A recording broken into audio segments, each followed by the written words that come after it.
Buenas tardes compañeros y biólogos. En esta ocasión voy a exponer sobre la calidad del agua en la larvicultura y la camaronicultura. Bien, como introducción tenemos que el agua es un bien ampliamente utilizado para diferentes usos. Así pues, según el uso que le demos, dependerá la calidad del agua, según el fin que podamos darle, como ya dije. Para saber en qué condiciones se encuentra un río o el agua del río, se analizan una serie de parámetros químicos, otros físicos y otros biológicos. Después de comparar estos datos con unos estándares previamente aceptados nacional e internacionalmente por diversos organismos,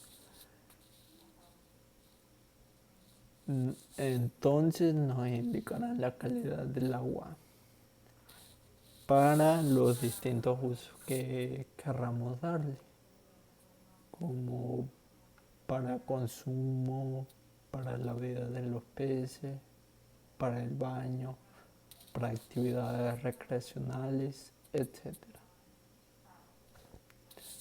Entonces los objetivos. El objetivo general de este trabajo será informarnos acerca de los aspectos que debemos tomar en cuenta para la calidad de agua, con fines de cultivar organismos dentro de ella.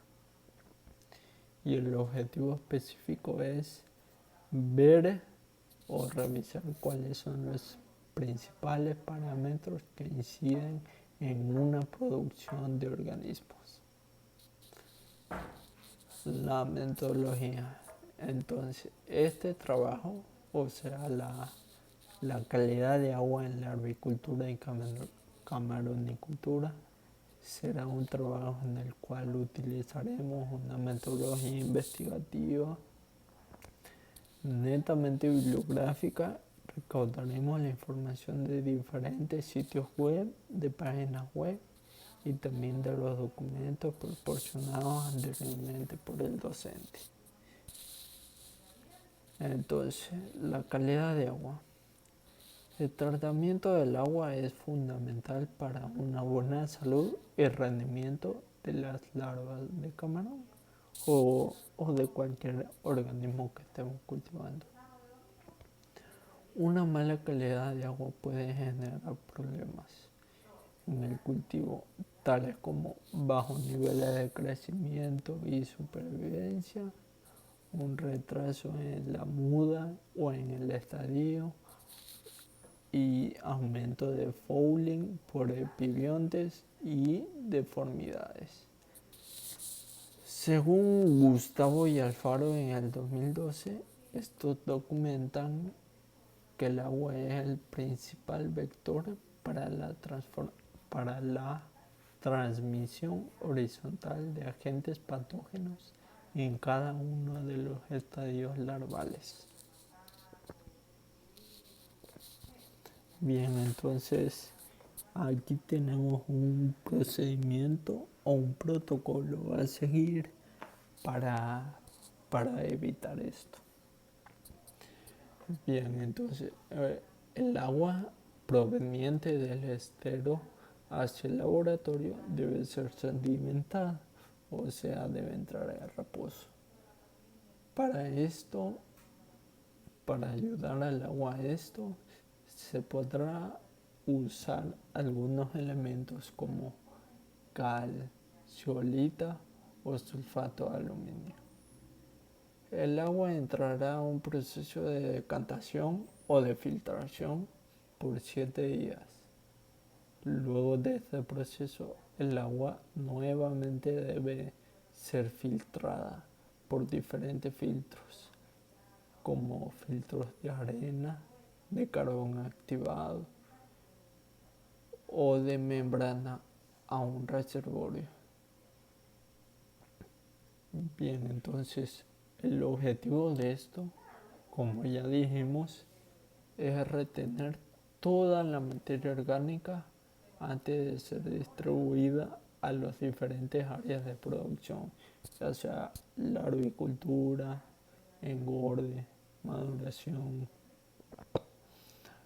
Además de una apropiada desinfección, debe ser realizada para la eliminación de patógenos.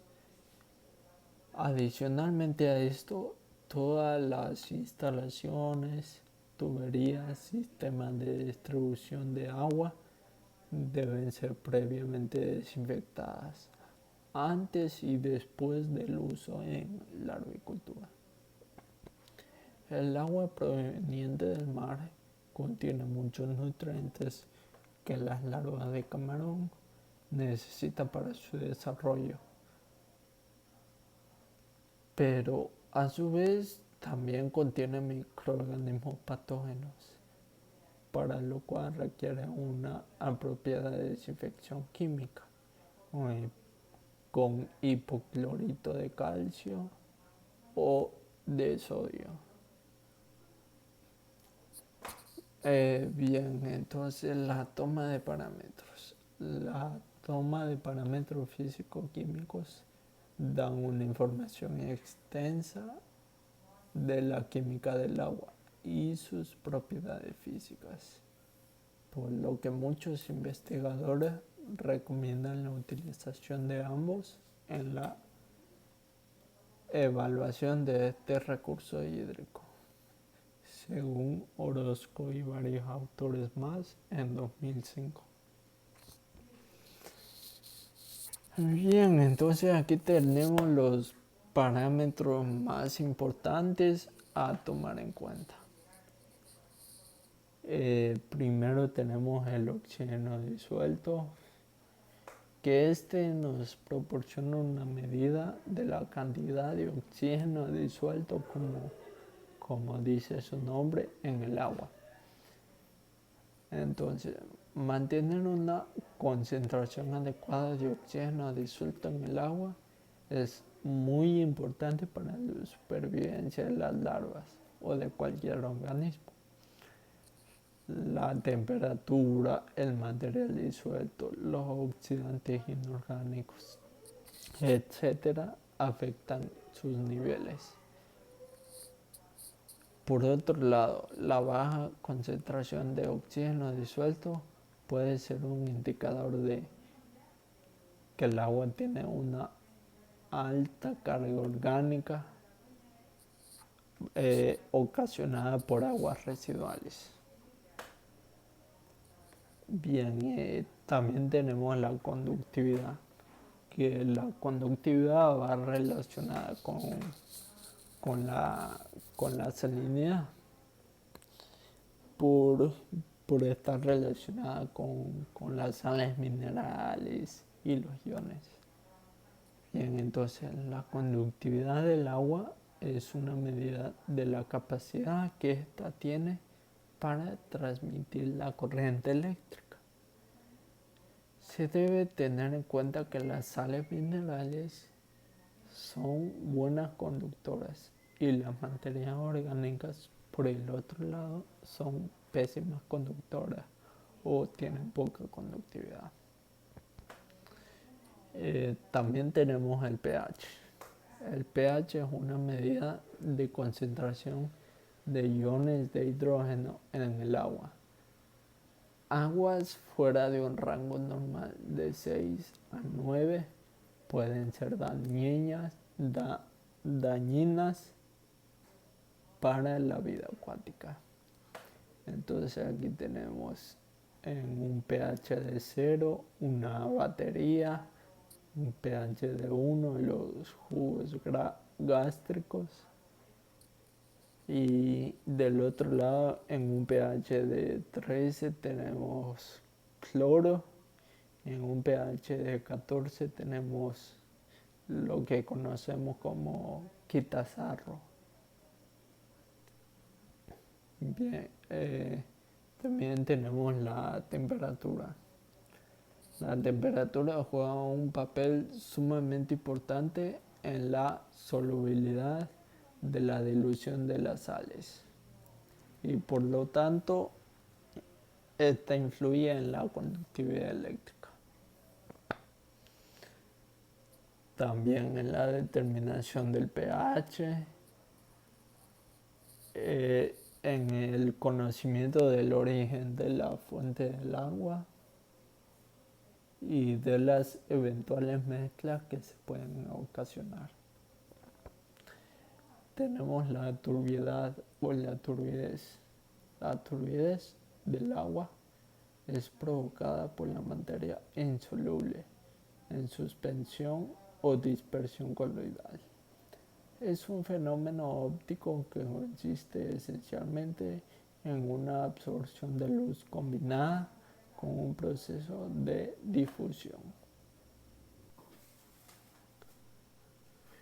Bien, por último, pero no menos importante, tenemos los parámetros biológicos. En este caso, veremos los parámetros biológicos que nos indicarán que tenemos una mala calidad del agua. Entonces, entre los parámetros biológicos, para indicarnos que tenemos una mala calidad del agua, tenemos las coliformes fecales, que son indicadores que nuestra agua está putrefacta. Usualmente estas bacterias se encuentran en aguas hervidas. Huevos y larvas de helmintos. Los helmintos, como los nemátodos, son organismos de vida libre y parasitarios. Las bacterias heterotróficas, estas son bacterias oportunas, son en su mayoría patógenas y son como son heterotróficas, no son autodependientes, o sea, deben vivir junto a un huésped para poder subsistir. Escherichia coli es una bacteria que se encuentra dentro de nuestro tracto, dentro de nuestro intestino y de los animales. La pseudomonas es una bacteria que se encuentra en los excrementos de varios animales. Y por último tenemos la Pseudomonas aeruginosa. Esta es una bacteria también oportuna, es aerobia, que no necesariamente necesita oxígeno, es patógena también. En el humano, esta bacteria ataca los pulmones causando neumonía. Bien, entonces el rango de parámetros aceptados según la SPOL, tenemos que la temperatura puede ser de 20 a 30 grados centígrados. El oxígeno disuelto puede ser de 2 a 12 miligramos por litro.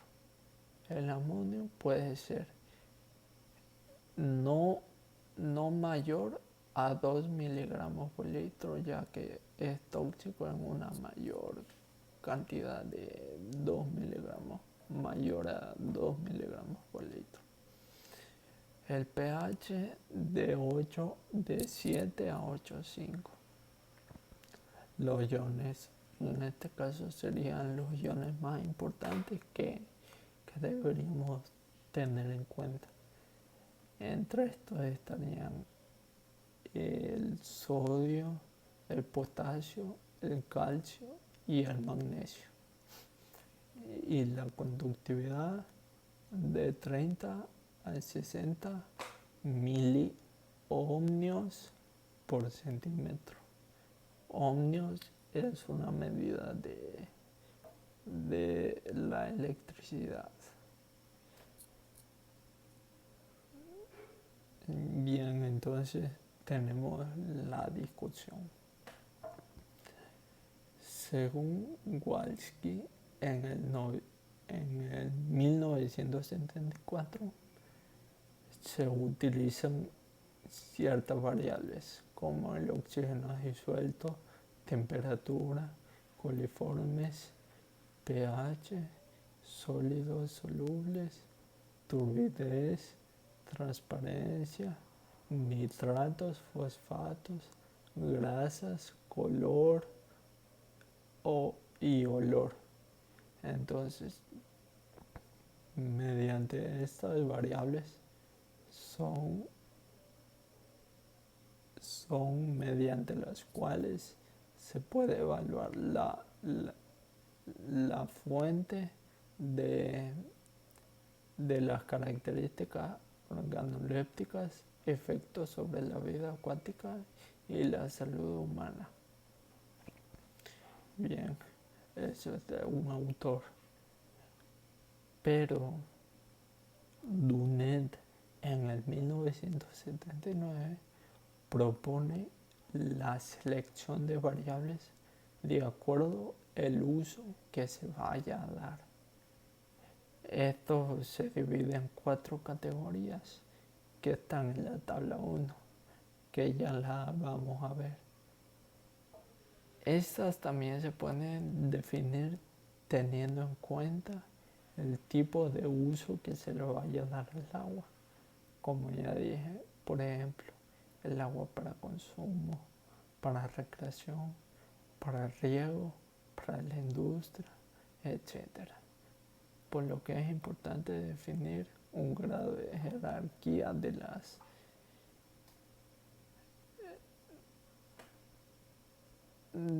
las categorías. Bien, aquí tenemos la tabla de Dunet. Tenemos las categorías como el nivel de oxígeno, como la eutrofización, como aspectos de salud y características físicas. Bien, como conclusión podemos decir que la calidad del agua es indispensable en toda la fase de un cultivo de cualquier organismo para un buen ciclo de vida y lo más importante para tener un producto final de calidad para el consumidor. Este recurso, el agua, hablando del agua, se debe manejar con prudencia mediante técnicas que ya mencionamos, como la filtración, recirculación, tratamiento, etc. Y así no desperdiciarlo. Bien, las recomendaciones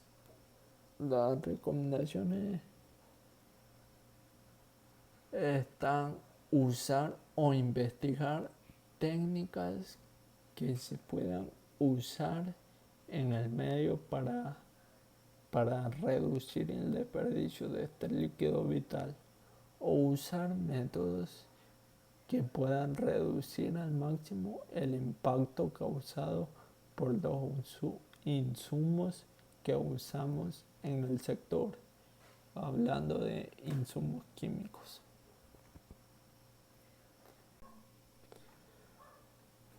También podemos decir que los municipios de cada cantón deberían tener un mayor control de sus aguas servidas, ya que si son arrojadas imprudentemente al estero, estas deteriorarán la calidad del agua, misma que es usada luego en procesos de producción.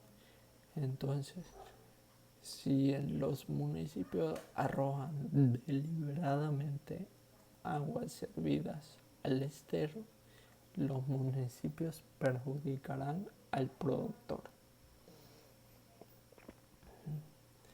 Bien, y por último tenemos glosario, tenemos absorción de luz, bacteria coliforme. Tenemos lo que es decantar, filtración, guión, patógeno, turbidez y por último la bibliografía que usamos.